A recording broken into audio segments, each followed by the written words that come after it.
So, transitioning here. You may say, well, Jeff, I'm not a track coach and neither are you, so what are you talking about with 100 meter? What do we see here, okay? Run blocking. Positive shin angle, complete extension from toe to head. Defensive end coming off the end. What does this look like? It looks like an acceleration position, right? Kick returner, wide receiver, some sort of skill position here. What do we see? Okay. Ricky Henderson, career leader, major league record for stolen bases. What do we see here? Same positions, right? McGraw. Chasing a ball, yes. But again, we see similar angles, okay? Steph Curry. Got a ball in his hand, dribbling. But, what do we see? One more. Even on the ice. Foot orientation is going to be different, obviously, because he has to come out more to the side. But, what do we see? Okay. This is my best friend's cousin, by the way. So, team sports. Okay, we're going to do this again. We're going to go biodynamic, biomotor, bioenergetic, all that. Okay. We went over before that the acceleration happens in the first 30 meters. Well, most efforts in team sports are 30 meters, usually less, more like 10 meters. Okay? That depends a little bit on the position. But you're never going to achieve max velocity in a team sport. Why? Because you're rarely, if ever, going to run in a straight line. You got people chasing you, you're chasing after a ball. You have to change direction. Okay? Again, you have a stick in your hand, got people trying to rip your head off. All these things are going to prevent us from achieving max velocity. Therefore, do we need to make you fast per se? No. We need to make you able to accelerate. Okay? How we can track speed and acceleration in team sports. A lot of teams are doing this now. We can put GPS receivers on athletes and track the exact player loads. Okay, so these are three-dimensional accelerometers that measure every movement you do during a game or a practice. Okay, fits into these speed zones. Okay, so anytime we register velocities in these ranges, we can determine the actual gameplay demands of the game. What's that? Is the standing, is that like? Standing is literally pretty much just standing. So is the upper end like going into a wall? It says 0 to 0. Yeah, that would be like, you know, from here to starting, okay? And that would not count as a medium acceleration. So be familiar with these. Also, keep in mind this, okay? Sprinting, 7 meters per second, okay? Usain Bolt was 12.35, okay?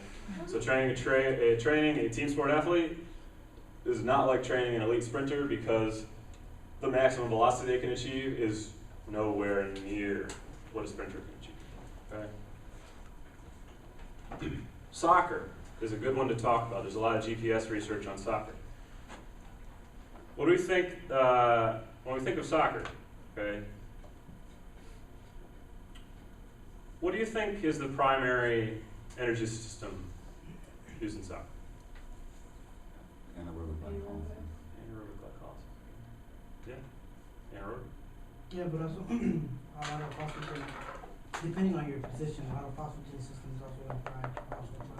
Because if you're forward, you use a lot more phosphagen systems because you're constantly sprinting for the ball at maximum speed. Very good. Everyone thinks, okay, we're going to run 10K. That's a lot of running. That's primarily aerobic. But a lot of it's high intensity because we have to consider, you know, constantly accelerate and that sort of thing. So it must be lactic, right? It's not. Soccer is an alactic aerobic sport. Only 10% of your running is at high intensity speeds. You have over 1,000 distinct short actions changing every 4 to 6 seconds. Okay. You only sprint every 70 to 90 seconds and they're usually less than 10 meters.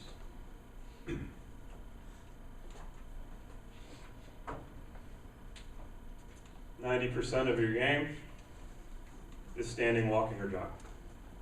Is that lactic? No. Nope. That's aerobic. Soccer is a sprint power game.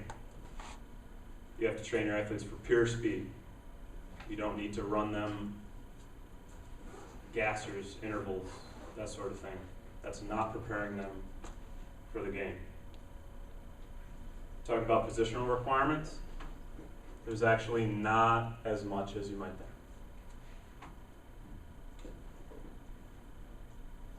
There's a little bit more running for midfielders, yes. A little more acceleration for defenders, okay, because they have to respond to the attacker trying to get on goal. But there's not as much difference as you might think. Football, there's a huge difference, obviously. This is just confirming what we know, okay? Receivers do the most running, or we got defense here first. Okay, so skill players do the most running, they do the most sprinting at the highest velocity. Okay, but linebackers are also pretty impressive. Okay. Sprint accelerations, D-backs are going to be much more important there. Highest variability is going to be with a quarterback, depending on if your offensive scheme that you run. If you have a fast quarterback, mobile quarterback, that sort of thing. So there's going to be a large deviation in max velocities achieved there. But again, wide receivers, skill players are going to have more sprints than O-line. But that's because they get hit in the mouth immediately when they start to play. Okay. So what does this all mean? We talked about this already, okay? Most team sports are aerobic alactic. You're going to sprint incredibly hard, but not for very long. Then you're going to have either pure rest, as in football, 5 seconds for a play, 30 to 40 seconds to get back to the line, call the play, and run it again. Soccer, short sprints every once in a while, interspersed with walking, jogging, standing, flopping, all that. So we're going to try to improve both of these domains and stay out of that middle zone where we're doing fatiguing lactic work. Okay? Where that comes a little bit different is for females. Women's sports are a little bit more aerobic than men's, simply because they're not able to achieve the same amount of power. Basketball, men's basketball is played above the rim, women's basketball is played below. Okay? What does that mean? It means that, by and large, women can't dunk. Okay. Okay? So the gameplay is usually going to be a little slower and a little less explosive, so a little more continuous. So if you're training women's sports, you might want to take that into consideration on how you condition them. However, why the hell not train them to be powerful and to be able to beat on whoever they're playing? That's my opinion. But so we want to improve our power. Okay, that's going to be pure sprint work with long recoveries. If any of you have ever seen a track practice, sprinters will do a sprint and they will rest for like 20 minutes. It's ridiculous. But that's how long it's going to take for complete recovery. Your capacity is going to be the ability to repeat that sort of thing. So for team sports, we do need both of these. The capacity, the ability to repeat the task is going to be a little bit more important, okay? Because we're never going to do it just once. Yeah. Why is it 20 minutes when the creatine or phosphocreatine in the CP system supposedly replenishing 3 to 5 minutes? Because we want to have it at 100%, maybe 99%, and we need to be able to repeat very, very high levels, pure speed levels. Also, you have to consider CNS fatigue in that. That's the main determinant when you're dealing with sprinters, is they can achieve velocities so high, and we actually will go over this unless I run out of time. Their velocity and their motor unit recruitment is so high that they can absolutely run themselves into the ground. Whereas someone who's slower, either underdeveloped sprinter or especially a team sport athlete, will not be able to do that. So you have to keep that in mind with elite sprinters and with NFL guys, high-level college football players, because the velocity is going to be a much greater stress on them than anything else they're going to do. So we have to work on speed reserve and specific work capacity, which we're going to talk about as well. Okay. So we talked about acceleration in team sports being essentially the be-all end-all. We talked about how we can improve our acceleration. This young man got himself and his team a Super Bowl victory, which I hate because I'm a Buffalo Bills fan. He has incredible starting strength, acceleration strength, and rate of force development, which would allow him to get from here to here in the time it took Russell Wilson to throw the ball from here to there. Okay? If his acceleration ability is not what it is, we got 83 in the end zone with his hands in the air, and the Seattle Seahawks repeat Super Bowl. Instead, 21 has the ball. Okay? Acceleration is the key constituent to team sport performance. So, we don't have a ton of time, but I'm going to try to get at least a little bit of, as a physical preparedness coach, how do we train these abilities along with all the other abilities that we need to consider in terms of developing our athletes. Okay, we went over this already. From my background, we train all of these concurrently. Okay, so we call it whatever you want to call it: concurrent, conjugate, parallel sequence, vertical integration, a number of terms for the same thing. The NSCA will tell you to work on this, and then work on that, and then work on that. That's garbage. Okay? All of these have to be present at all times.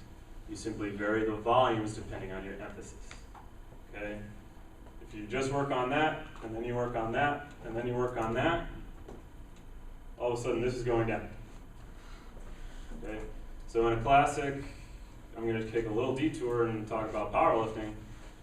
If we have block periodization exclusively in powerlifting, we start with a 4-week phase where we do hypertrophy work under 70% to try to put on muscle. Then we gradually build it up into the 90% range. If we don't touch on this for 3 or 4 weeks, this starts going down. So when you start getting to 85, 90%, it's not 85, 90% anymore because your 100% has gone down. So all of a sudden your 85 is more like 90-something%, and then you're missing reps. Why? Because you're not strong enough. Classic linear periodization, especially in a powerlifting context, because that's easiest to talk about. People say, okay, you can't train West Side style, conjugate style, unless you're on steroids. No, you can't do linear periodization unless you're on steroids, because the steroids are going to take care of keeping your 100% at 100% or greater. How does that apply to us in team sports? All of these need to be trained at the same time. Okay. We have 4 minutes, so this is probably where we'll end, and this is probably the important takeaway, so this is a good place to shut it down. Speed is a one-way street. What does that mean? Getting faster will always help you get faster for a longer distance. It doesn't go the other way. What do you mean it doesn't go the other way? If you get faster at the 400, it's not going to help you in the 100. If you get faster in the 100, it will help you in the 400. Gotcha. Michael Johnson set the world record in the 400 meters in 1996. He ran 43:18. Okay? He was able to do that because he was able to run the 200 in 19:8 or something like that, 19:3, something like that. And he was able to run the 100 in 10:10. Okay? introduced this concept of speed reserve. The higher velocities that you can produce, the easier it will be to produce submaximal velocities. So, we saw before that slide with the speed zones for GPS. Anything over 7 meters per second for those people in that study is considered sprinting. If we can achieve 8.5 or 9 meters per second as our 100%, all of a sudden the 7 meters per second that's required to sprint in that game is submaximal, and increasingly so. So if we can achieve a greater max, all of a sudden everything else below becomes easier to achieve. Then we improve our capacity, our ability to repeat that. All of a sudden we have a team that can not only outsprint you and get to the ball, we also have a team that can do it more than you. Okay? All of a sudden we're crushing you in the second half of the game. Same thing on the track. Okay? Faster at the 100 meters, faster at the longer distances. For those you do have to add the special endurance, lactic capacity type of work.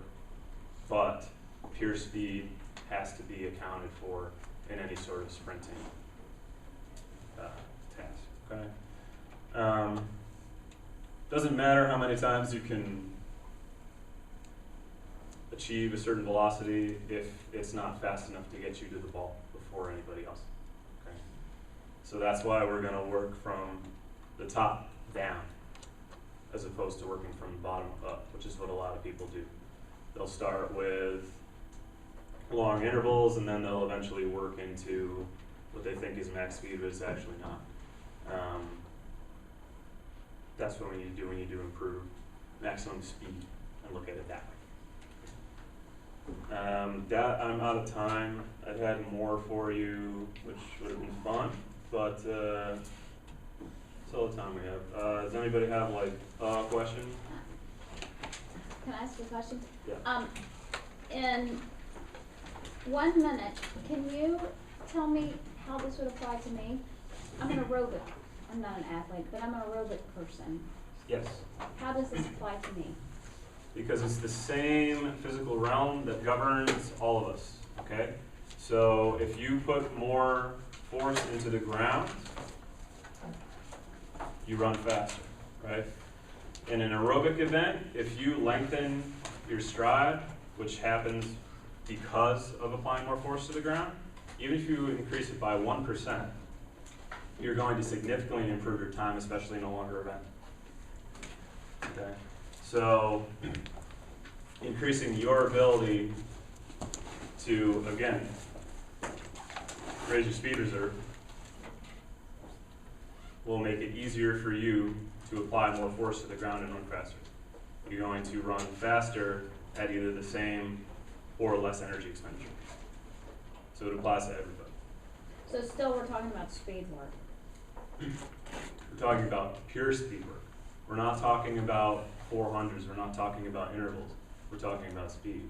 For you, this can also be achieved by just increasing your force capacity in similar movements in the weight room. But for you, you have this consideration to take care of with your back injury. So we would need to find, I mean, for you, I wish we had a belt squat, that'd be perfect. But it applies to everyone, same principle. Thank you. So I was going to talk about training means and whatnot. Can you go back one slide? Can you just speak to recovery? Yes, recovery. When we break down the means that are available to us to train, okay, we have to think of it in terms of the load that they place on the central nervous system. Central nervous system fatigue is going to be very different from muscular fatigue, okay? That's largely a component of the motor unit percentage that's recruited, okay? For an elite sprinter, sprinting is going to recruit upwards of 90% of all the muscle fibers in your body. Whereas whereas bicep curl is gonna be like 3 to 5%, okay? So obviously that's gonna be much more fatiguing from a central nervous system standpoint, whereas bicep curl is pretty much only gonna make you fatigued in your bicep. So all these means we're gonna consider CNS high, and all these means low. I mean, I can come back in and talk about this at some point if y'all have time.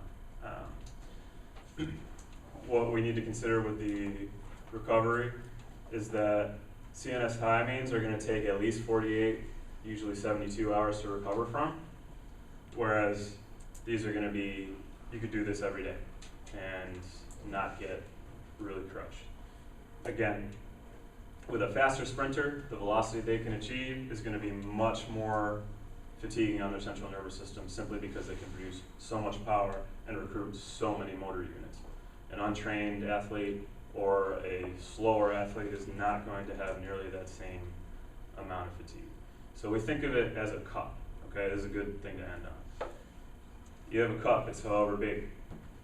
You can pour however much liquid in there you want, okay? Of whatever kind you want. So we've got sprint work, okay? Fill it up to there. We've got weight work that we can put in there. We've got sport practice. We've got all these different stressors. We've got life stressors too. So there's your stress cup. You can fill it up to the top. You can only put so much in because after you continue to do so, it spills over. Once you spill over, you're in trouble. So if we fill it up 80% of the way with sprint work, we got 20% for all the rest of these, okay? So that's why we have to consider the cumulative and complete total training load as opposed to just what we do in the weight room and try to keep our egos out of it. Because if I have dudes squatting 700 pounds, that's great, but if they can't play football, they can't play football. And we don't win football games in the weight room. We win them on Saturdays or Sundays. So, any other questions? All right. All right. Thank you very